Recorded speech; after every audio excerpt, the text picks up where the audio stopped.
농업이라는 산업은 사실 저희는 사람이 살아가는데 가장 중요한 산업이라고 생각하거든요. 부정할 수 없다고 봐요, 그 누구도.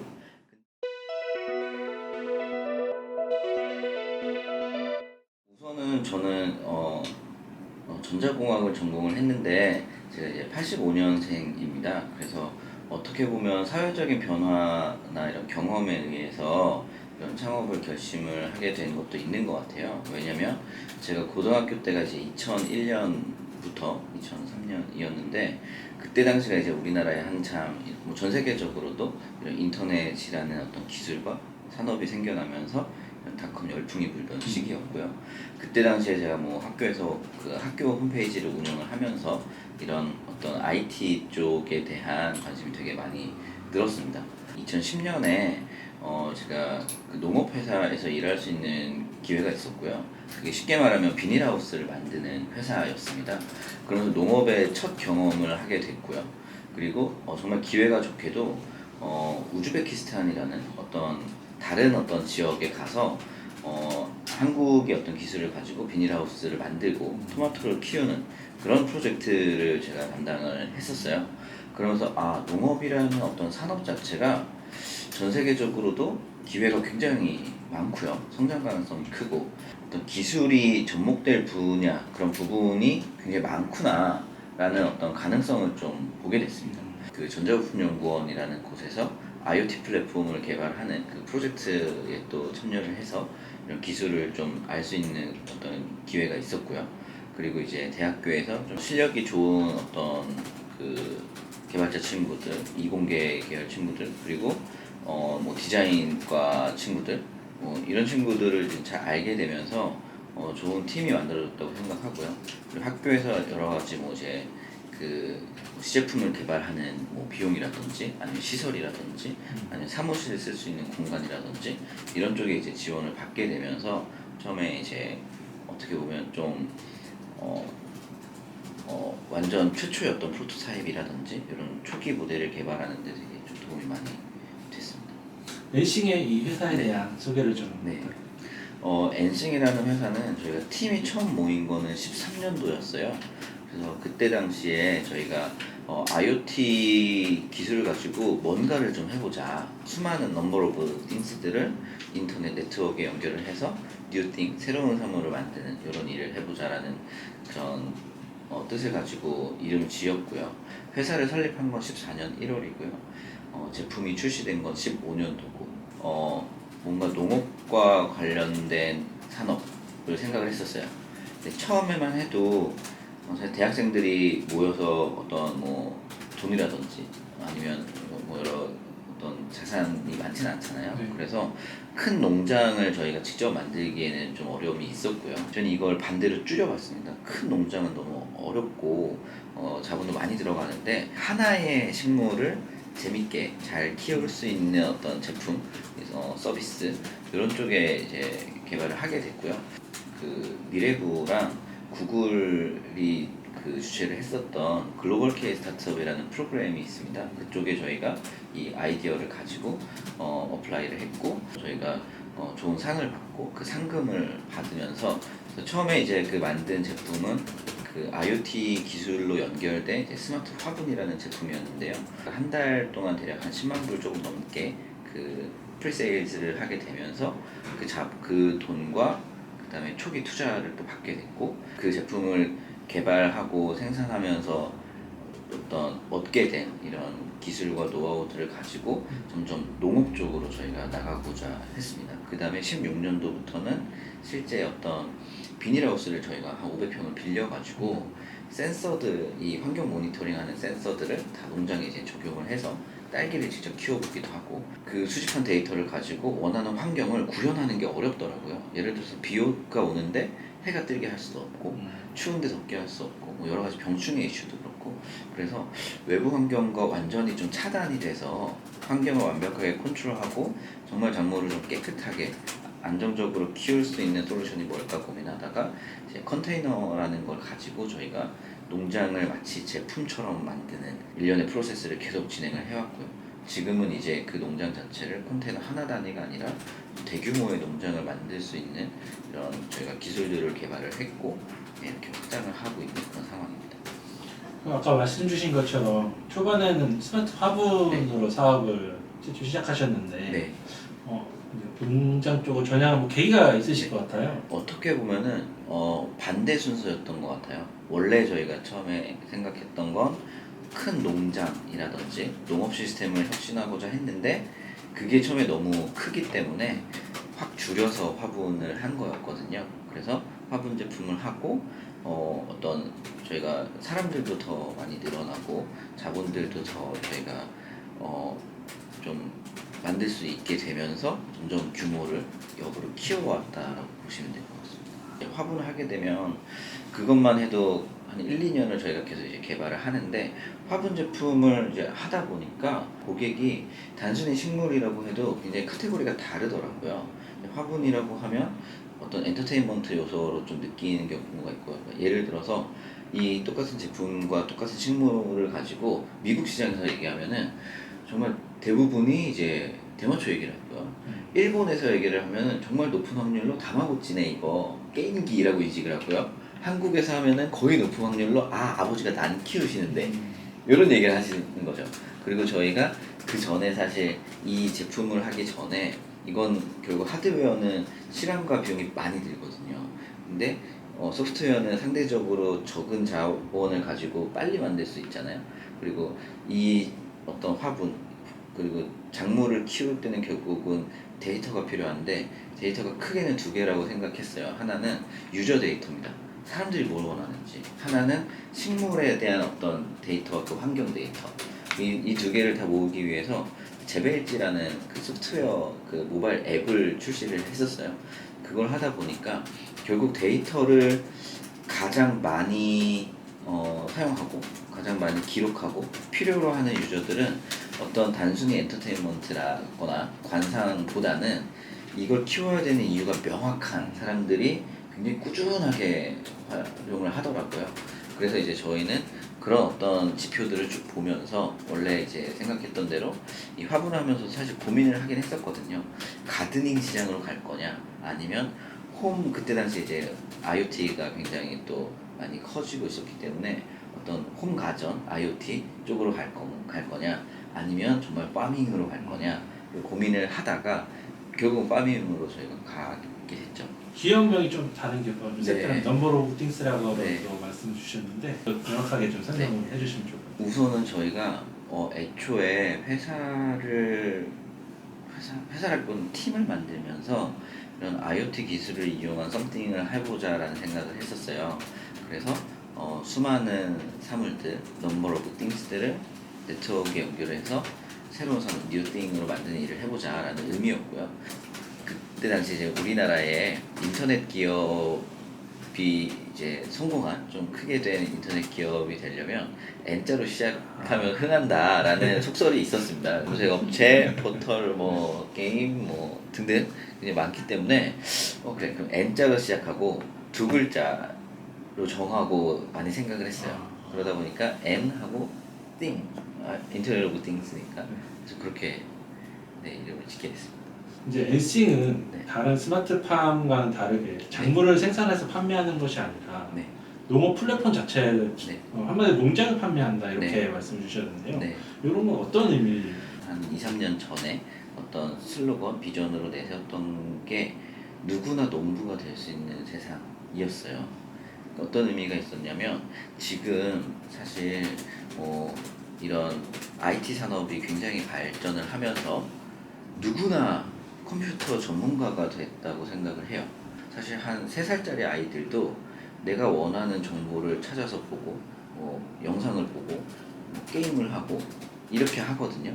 근데 사실 이 정도의 어떤 컴퓨터 활용 능력은 어떤 정보에 대한 접근을 할 수 있는 능력은 한 1980년대 불과 한 40년 전만 가도 이미 어떤 고등교육을 받은 대학이나 석박사 이상이 돼야 활용할 수 있는 컴퓨터 능력이었거든요. 근데 저희는 이런 기술들이 엄청나게 저희가 계속해서 발전을 시키면 반대로 농업이라는 산업은 사실 저희는 사람이 살아가는데 가장 중요한 산업이라고 생각하거든요. 부정할 수 없다고 봐요, 그 누구도. 마치 80년도에 개인용 컴퓨터라는 어떤 기술과 산업이 확 발전을 하면서 사람들이 어떤 정보화 시대가 되고 이랬던 것처럼 저희가 하는 이런 일들이 단순히 어떤 작물을 많이 키우고를 떠나서 식물이나 어떤 농업을 하는 거는 우리가 생각해도 정말 쉽지 않잖아요, 지금. 막 땅도 있어야 되고 밭을 읽어야 되고 작물을 키우고 팔아야 되고 이게 선순환이 돌려면. 근데 이런 기술들이 있으면 정말 누구나 농부가 될 수 있지 않을까, 아주 쉽게. 이제 농업이라는 산업이 그런 어떤 변곡점에 있다라고 저희는 생각을 했어요. 누구나 지금은 사실은 프로그래밍 좀 배우면 어떤 게임이든 어플리케이션이든 서비스들을 만들어서 돈을 벌 수는 있잖아요. 그런 구조는 돼 있잖아요. 그런 것처럼 좀 만들어야겠다라는 생각을 했고요. 지금은 이제 거기서 더 나아가서 저희가 어떤 농업에서 식품이라는 전체 그 산업의 밸류체인 자체를 혁신하고자 하는 그런 상황입니다. 한국 최초로 네. 스타트업 최초로 CES 2020 이 얘기를 안 할 수가 없고 네네. 최고 혁신상을 네. 수상하였습니다. 네. 이거는 뭐 농업 분야라도 최초 네네네. 수식어를 네. 붙여 다니는데요. 네. 이런 성과를 낼 수 있었던 네. 애칭만의 결정력은 무엇이었을까요? 사실 저희도 그 최고 혁신상 받았을 때 깜짝 놀랐습니다. 오? 뭔가 공학적으로 봤을 때 어떤 걸 만들려면 그 규격화하거나 표준화하는 게 굉장히 중요하다고 봤어요. 그러니까 여기서만 되는 게 아니고 이게 어디서든 돼야 되잖아요. 그리고 다시 했을 때 다시 재구현이 돼야 되고. 그래서 팜에서 프로덕트라는 거는 저희가 농장을 정말 제품처럼 만든 거예요. 그래서 농장 자체를 매스 프로덕션 할 수 있는, 사실 그 전에 스마트팜만 하더라도 아니면 그 전에 농업만 하더라도 농사를 지으려면 좋은 땅을 찾아야 되고요, 기후에 맞춰야 되고요, 뭐 이런 게 됐었고, 스마트팜이라고 하는 것들도 사실 문제는 너무 비싼 게 문제였다고 봐요. 그리고 그 안에서의 그 작물에 대한 생산의 퀄리티 이런 게 1차전이었다고 봅니다. 그래서 그럼 어떻게 하면 이걸 획기적으로 낮출 수 있을까라고 생각했을 때 저희는 쉽게 말해 매스 프로덕션이었어요. 그래서 농장 자체를 매스 프로덕션하고요, 그 농장 안에서 작물들을 매스 프로덕션 할 수 있는 그런 이제 개념을 가지고 이걸 파메스 프로덕트라는 용어로 묶은 거죠. 농업이라는 것도 이제 보면은 이게 농업이 실질적으로 이제 산업적으로 가면 어떤 공급이나 퀄리티나 가격이나 이런 것들이 굉장히 안정적이지 못해요. 그래서 저희가 이런 인프라를 구축을 하고 나면 결국은 농업 자체, 우리가 먹는 농산물들, 먹거리들을 정말 그냥 서비스처럼 공급할 수 있지 않을까. 그 CES라는 거는 세계 최대 가전박람회인데 그게 개념이 요즘 많이 바뀌었습니다. 가전박람회에 자동차 업체도 들어오고요, 패션 업체도 들어오고요, 등등등. 그리고 오히려 또 자동차 박람회에 컴퓨터 회사들이나 뭐 인터넷 회사들이 출전하고요. 굉장히 이제 산업이 믹스가 되고 있는데, 그런 개념에서 이제 CES는 이미 나와 있는, 이미 구현된 기술보다는 이런 새로운 컨셉, 앞으로의 방향 제시, 이런 것들 훨씬 주요하게 보더라고요. 그래서 저희가 이제 출품을 했던 요 개념과 컨셉, 요 어떤 아이디어들을 아주 좋게 봐주신 것 같습니다. 뭐 대한민국 스타트업뿐만이 아니라 CES 역사상 이런 농업 분야로는 처음으로 받은 거고요. 스마트팜이라고 하는 산업이 전 세계적으로도 어떤 태동기에 있다고 생각하거든요. 근데 저희가 그 CES에서 상을 타고 나서 어떤 전 세계적으로도 이쪽에 대해서 훨씬 더 많은 관심들을 보이고 있는 것 같습니다. 모듈형 수직 농장이 좀 낯설어요. 네. 그거에 대해서 좀 네. 자세하게 설명 좀. 네. 우선은 그 모듈형 수직 농장을 말씀드리기에 앞서서 스마트팜이라고 하는 용어의 개념을 먼저 좀 설명을 드려야 될 것 같아요. 제가 봤을 때는 농업에 있어서 하나의 큰 요소로 농장이라는 게 존재를 합니다. 농사를 지을 땅이죠. 그리고 농사를 짓는 사람이 필요해요. 여기에는 1세대, 2세대, 3세대 이렇게 구분을 하고 있어요. 하나는 그냥 맨 땅에서 짓는 농사입니다. 그리고 이거는 어떤 사람의 노하우도 중요하지만 자연의 어떤 환경이 훨씬 중요합니다. 거의 신의 뜻이라고 하죠.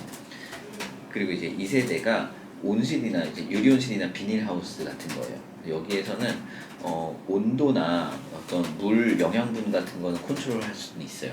이제 빛이라든지 다른 어떤 것들은 컨트롤 못하죠. 여기에서는 자연 환경도 물론 중요하지만 어떤 이 농장을 운영하는 사람의 경험이나 지식이 훨씬 중요합니다. 그리고 이제 3세대가 이런 수직 농장이라고 해요. 버티컬팜. 한국에서는 식물 공장이라고도 합니다. 이런 거는 아예 주변 환경이랑 차단된 그 모든 환경을 다 컨트롤을 해야 돼요. 빛과 온도와 어떤 공기와 영양분과 이런 것들을 전부 컨트롤을 해줘야 됩니다. 그래서 여기에서는 사람의 어떤 경험보다는 실질적으로 어떤 데이터나 작물 재배 데이터나 소프트웨어나 이런 IoT 같은 이런 기술들이 훨씬 중요합니다. 이 개념이 처음 나온 게 대략 한 10년 조금 넘었어요.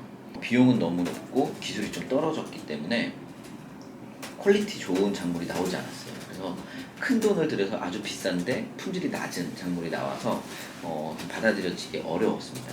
근데 지금은 기술이 굉장히 많이 발전을 했고요. 그 아주 좋은 퀄리티의 작물들을 아주 저렴하게 생산할 수 있게 됐죠. 근데 역시나 저희가 봤을 때 이 수직 농장이라고 하는 개념도 미국이나 다른 나라들은 대부분이 건물형으로 올라가요. 그래서 쉽게 비유를 하면 물류 창고나 이런 물류 그 창고 아니면 건물들의 공간들을 활용을 해서 그 안에 재배 시설을 깔고 작물을 키우는 방식이에요. 근데 저희가 이제 보니까 이런 경우는 사실 비용이 너무 많이 들고요. 그리고 고객의 어떤 니즈에 부합하지는 않는다고 봤어요. 왜냐면 고객들은 이 농장을 했을 때 각각의 어떤 수량이나 어떤 재배 작물이나 이런 게 다 다르거든요. 그래서 저희는 컨테이너를 이용해서 한동해서 하면 저희는 늘리는 만큼이 똑같이 늘어나는 거잖아요. 그래서 대규모의 농장을 만들면서도 그 안에 있는 환경은 완벽하게 규격화할 수 있는 이런 이제 개념을 저희가 만든 거죠. 아무리 이런 환경을 완벽하게 컨트롤하는 그런 수직 농장이라고 하더라도 작물들을 키우기 때문에 병충해가 생길 수도 있는 거잖아요. 0.01%라고 하더라도 그 경우에도 저희는 하나의 큰 공간보다는 이렇게 모듈화된 개념이 사실 리스크를 줄일 수 있는 개념이라고 생각을 했습니다. 모듈형이라고 표현하기도 하지만 반대로 어떤 병렬 구조의 수직 농장이다라고 표현하기도 합니다. 저희가 일반적으로 스마트팜 할 때 네. 생각하면 비용이 많이 들 거라고 네. 예상이 되는데 네. 그것보다 훨씬 적게 네. 든다고 보시면 돼요. 우선은 크게 비용은 두 가지가 있습니다. 하나는 시설비가 있고요. 그다음에 하나는 운영비가 있습니다. 이제 시설비 같은 경우는 이런 수직 농장 대략 한 10년 전과 비교했을 때 비용이 거의 10분의 1로 줄었다고 보시면 돼요. 그리고 자명한 사실은 계속해서 줄어들 겁니다. 지금도 이제 보면은 이미 채산성이 나오고 좀 수익성이 나오는 그 상황까지 갔다라고 말씀드릴 수 있을 것 같습니다. 역설적으로 이제 어떤 식품 안전이라는 개념에 있어서도 굉장히 좀 높은 장점을 가지게 된 그런 계기가 됐습니다. 지금 같은 경우 저희가 그 작물을 재배하는 그 환경에 대한 자동화는 100%가 돼 있어요. 그 다음에 이제 사람들이 손으로 좀 해야 되는 일이 있어요. 물리적인 일들. 씨앗을 심거나 옮겨 심거나 수확하거나 이런 부분은 사람이 하는데 이런 것들도 저희가 어느 정도 지금 이제 타임라인을 가지고 이제 완전 자동화하는 걸 이제 목표로 진행을 하고 있습니다. 그리고 또 하나 재밌는 거는 저희도 이제 이걸 하면서 보니까 작물을 재배할 때는 또 환경을 일정하게 유지시켜 주는 게 아니더라고요. 변화를 주는 게 굉장히 중요하더라고요.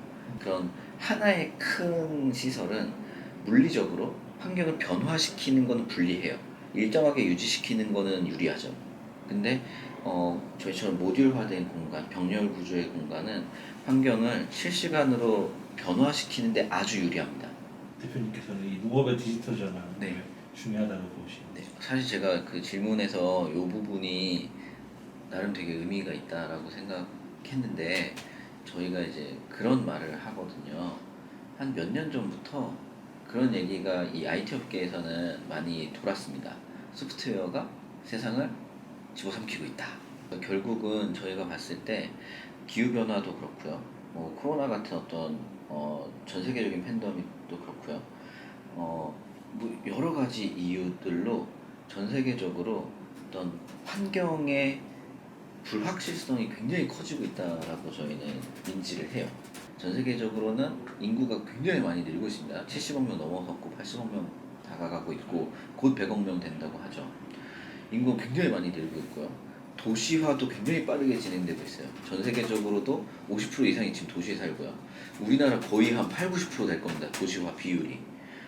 그러면 전통적인 방식으로 과연 우리가 지속 가능하게 먹을 수 있냐?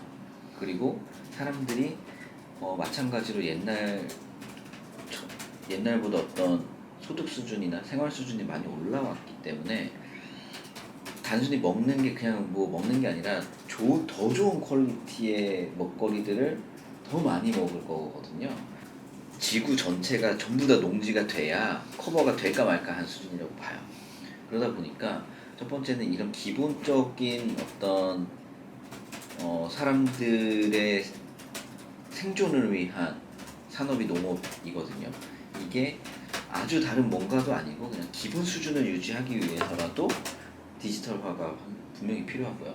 그 상황에서 환경 자체가 변화할 때 가장 먼저 타격받는 게 농업이거든요.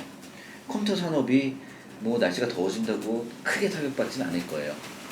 근데 농산물 가격은 바로 온도가 1도 차이에 의해서 굉장히 크게 타격을 받거든요. 어떤 기후도 그렇고요.